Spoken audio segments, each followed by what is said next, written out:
My name is Karen Curtis, and I am a Provider Outreach and Education Specialist at WPS Government Health Administrators. I'm joined today by my friend and coworker, Tom Ryan.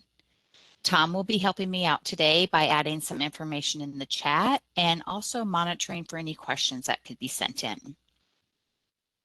Preventive services has been listed on multiple surveys as a topic that you would like to see in future education. So this series has been broken down into clinical presentations that have been done by my coworker, Jennifer Boniface, and billing presentations that I have been doing. Jennifer's been covering more of the NCD and the documentation guidelines, where I've been telling you what should be billed on your claim. So today we're going to take a look at intensive behavior therapy, or IBT, for obesity. This next slide is our disclaimer. We do our best to provide the most current, accurate information, but as we all know, Medicare rules can change often. The information I'm presenting is accurate as of today, but the CMS website should be checked often for updates. CMS does prohibit the recording of this webinar for profit-making purposes, so we ask you that you don't record the presentation. Like I said earlier, we are recording this event, and it will be posted to the WPS GHA website on the Encore presentation webpage, as well as our YouTube channel.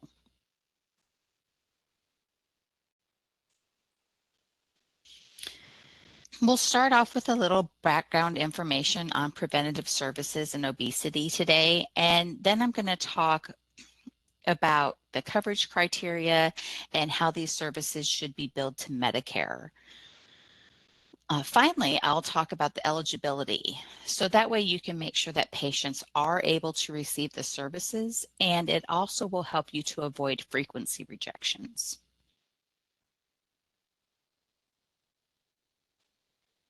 First, I'll talk a little bit about the Affordable Care Act and the U.S. Preventive Services Task Force.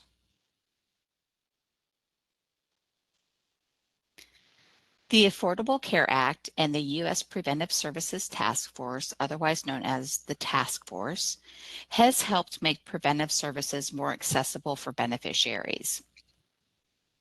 The Affordable Care Act was signed into law on March 23rd of 2010, and it required healthcare plans to provide certain services, immunizations, and screenings without cost sharing. The hope was to eliminate some of the out-of-pocket expense so that more individuals would be open to receiving preventive care. This act also increased access to services by making it unlawful for a healthcare provider who receives federal funding to refuse to treat individuals based on race, color, national origin, sex, age, or disability. The task force is a volunteer group that was created in 1984. The 16 members consists of national experts who come from a variety of fields, including family medicine, behavioral health, and nursing, among others. These individuals make evidence-based recommendations regarding preventive services offered in a primary care setting or services that are referable by a primary care clinician, and apply to patients who have no obvious signs or symptoms of a specific disease. Each service is reviewed to determine if there is evidence that the service is effective and the balance of benefit versus harm. A letter grade is then assigned, and those that receive a grade of an A or a B are offered without cost sharing.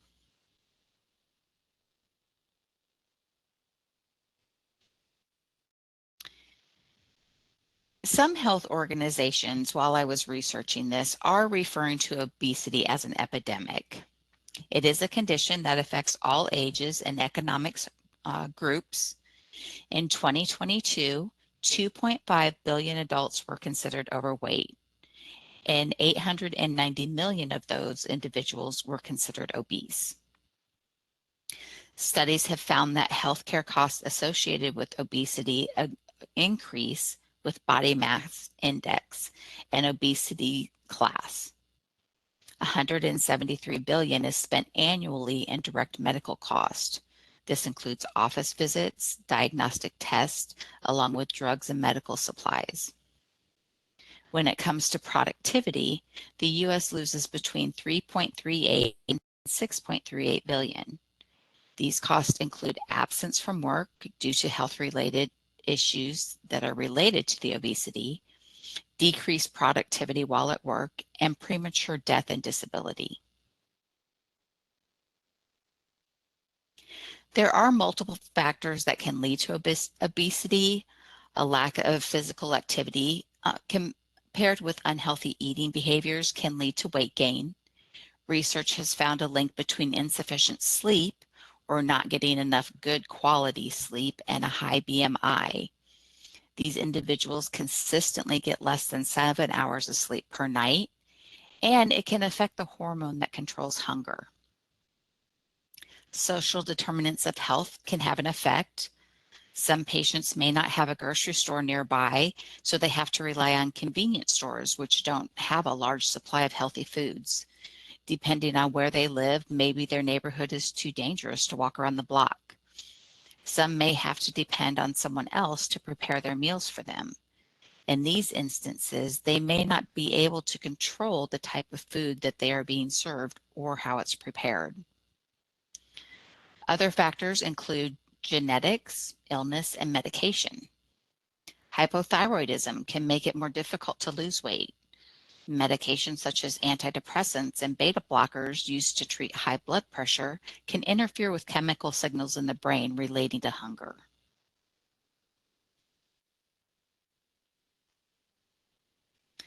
The task force has found evidence that body mass index is a tool that can be used by physicians to identify adults who are at increased risk for disease and death due to being overweight or obese. They have also determined that behavioral interventions have been shown to produce moderate but continued weight loss. Studies have found that those can be classified as overweight or obese are at increased risk of high blood pressure, high cholesterol, type 2 diabetes. They can have an increase of breathing problems such as asthma and sleep apnea, joint problems such as osteoarthritis, and issues with gallstones and gallbladder disease.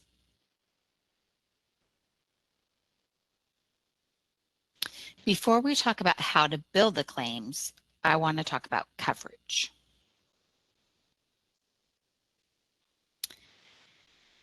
In order to receive these services, the patient must be entitled to Medicare Part B, and they should have a BMI of 30 or above.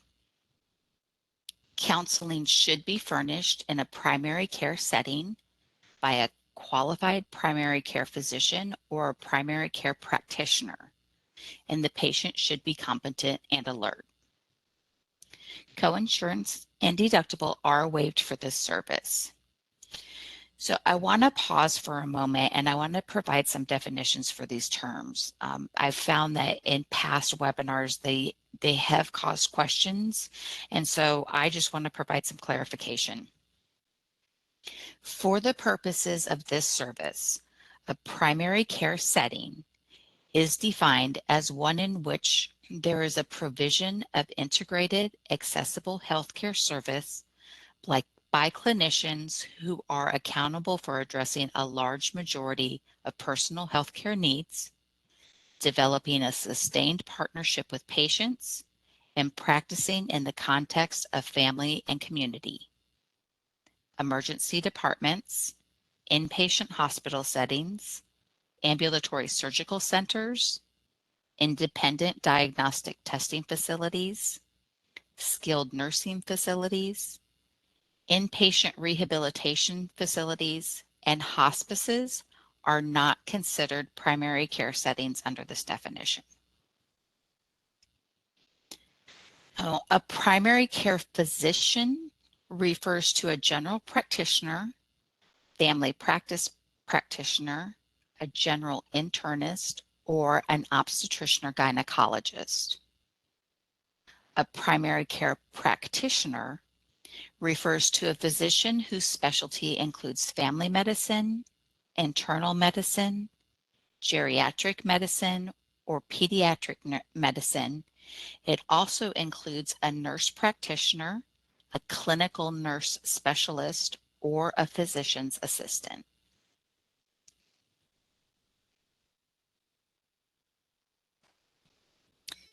Intensive behavior therapy for obesity consists of three components. The patient should be screened for obesity by measuring their BMI. A dietary assessment should be performed when counseling and therapy can be performed to promote weight loss through diet and exercise.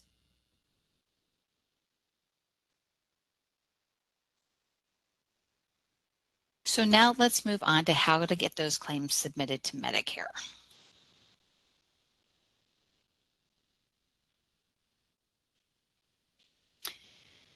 The information on this slide is applicable regardless of if you are billing using the CMS 1500 form or a UB04. Services should be billed using G0447 for individual therapy sessions and G0473 for group sessions. Interventions should be consistent with the 5A structure recommended by the task force. And if that's something that you're not familiar with, the details can be found in the NCD. Later in this webinar, I'll show you an easy way to get there. The claims should also include diagnosis code within the range of V8530 through V8539 or V8541 through V8545. Medicare will cover up to 22 sessions in a 12-month period. This is broken down into one visit per week for the first month. For months 2 through 6, there's one visit every other week, which is covered. And at the end of 6 months, a reassessment will need to be done to determine if the patient is eligible for additional visits. If it is determined that the patient has lost at least 3 kilograms or 6.6 pounds, they would be able to receive one visit per month for months 7 through 12. If the beneficiary does not meet this goal, then the physician would need to wait another 6 months, and then a reassessment can be done to determine if their BMI still meets the requirement for coverage, and also to discuss the patient's readiness to change.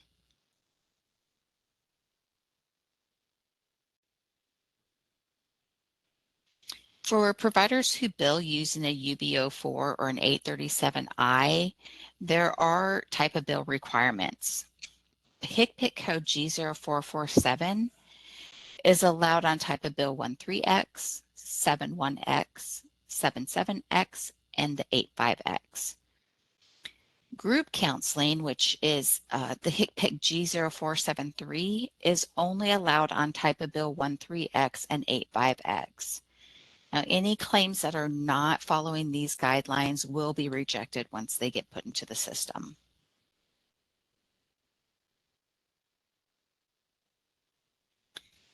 If you bill using the CMS 1500 or 837P, there are certain requirements that must be met. The claim will need to contain one of the provider specialties listed on this slide. So the general practice, family practice, those were kind of the categories that were listed earlier when they considered a practitioner, a general practitioner. This kind of meets those requirements that they were talking about then.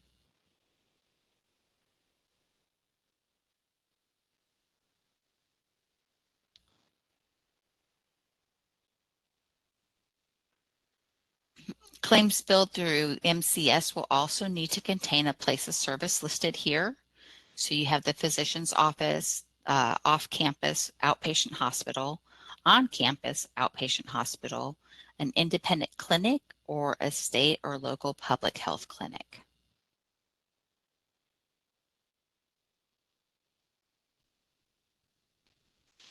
So the last topic I want to cover today is eligibility.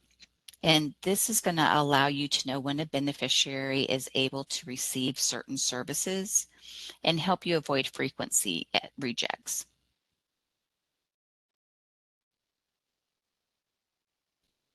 There are different options available for checking eligibility. There's the interactive voice response line, which is also referred to as the IVR. The GHA portal is the secured section of the WPS GHA website. If you're a provider who bills using the FIS system, direct data entry is an option. And finally, the HIPAA eligibility transaction system can be used for electronic responses.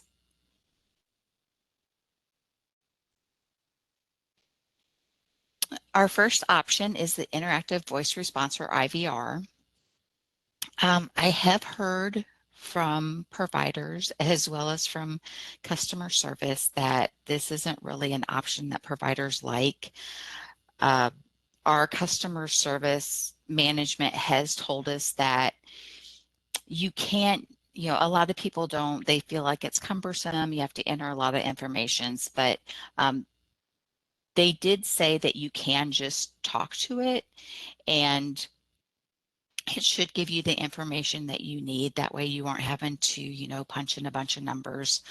There also is some changes being made. We've been told that a lot of providers, when they were trying to get to different departments, they were getting taken to the survey.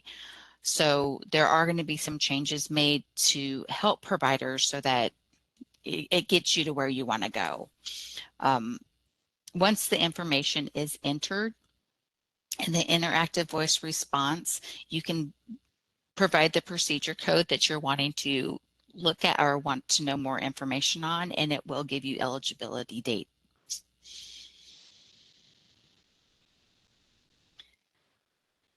Our portal will also provide information on preventive services eligibility. You would go to the eligibility check, which is under My Transactions, and after entering the patient's information, then you would select the tab provided titled Preventive Services, and that would give you the information as to when the patient would next be eligible. While we are talking about the portal, I feel like this is a good time to let everyone know that there is work being done on the secure side. We're enhancing the programming and servers and the look to make this secure section a little more stable. We will continue to provide more information once the go live date gets closer, but right now we're looking at late spring of this year.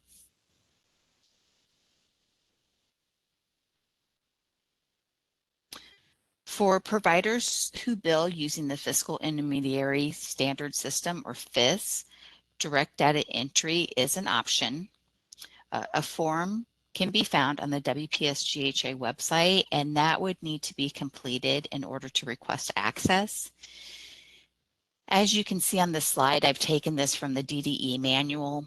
So you can view a lot of the patient's eligibility information. I think they actually have like 16 pages, but it has the obesity HCPCS codes here. It will tell you when they're next eligible for the technical and the professional portion. And then that last little column that I have outlined, the REM, that tells you what the number of services they have remaining. So you can kind of see up here for alcohol screening in this example, it has 0. Here we have 22 that are remaining.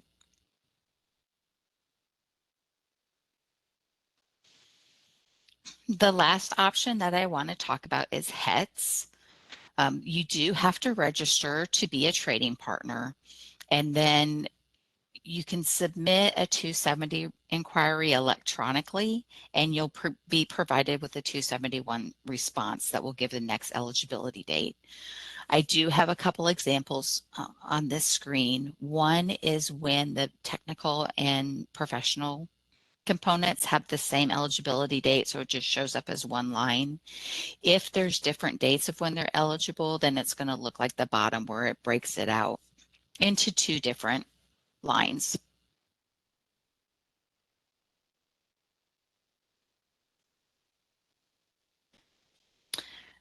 I have provided some resources for you if you want to find some more information.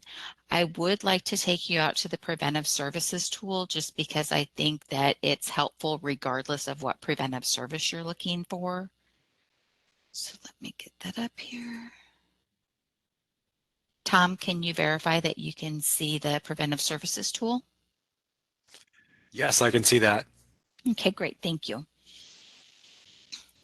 So on the bottom here, there's a quick start, and it tells you what information it provides. It gives you the NCD, if it's applicable, the CPT codes, if it's a prolonged preventive service, required ICD-10 codes, if it's telehealth eligible, and then gives the requirements for coverage and frequency along with cost sharing. So if we look at the IBT for obesity, it has the symbol up here that says it is eligible for telehealth. Underneath the title, it has the national coverage determination, and that will take you directly to the NCD so that you can get some more information if you want it. It lists out the required diagnosis codes to bill the service. It gives you the coverage criteria, frequency, co-payments, and then sometimes it gives other notes here. Also down here, if you have patients that don't have a hard time keeping track of their preventative care, there's a preventive services checklist.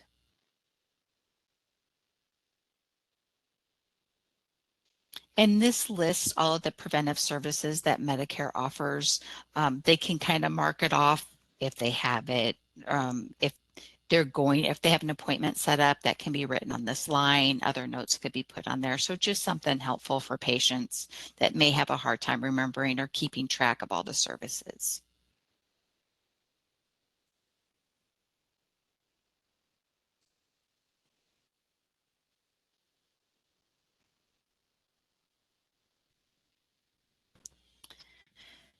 So this brings us to the end of the presentation. Before I ask Tom if we've gotten any questions, I would like to answer one question that was pre-submitted. The question asked about time referenced in the HITPIC description. G0447 is listed as 15 minutes and G0473 is 30 minutes. So I was asked, does the documentation need to reflect that 15 or 30 minutes were spent, or is it up to 15 or 30 minutes? So this is a really good question. And the best way of looking at this is that if the description doesn't list a range of time, or if the manual or the NCD doesn't specifically address the time aspect by using words like up to or a minimum of, then you can assume that you need to meet at least the midpoint per the CPT guidelines. So with that being said, the midpoint for the G0447 would be 7.5 minutes. And then for the G0473, it would be 15 minutes. So you're going to want to make sure in your patient's records that you document that midpoint time was spent at a minimum. So with that, that's all I had for pre-submitted questions. Tom, have we received anything in the chat? Karen, we have not had anything come yet. That brings us to the end of today's presentation. Later this week, there will be some webinars on topics that may be of interest to you. On Thursday, there's going to be a webinar on telehealth guidelines for Medicare. And on Friday, a member of our clinical staff will be holding a webinar on no documentation received denials. So be sure to check out our live events page and see what we have coming up. On behalf of Provider Outreach and Education, thank you for joining us today. We look forward to your survey comments and we hope to have you join us for future events. You may now disconnect.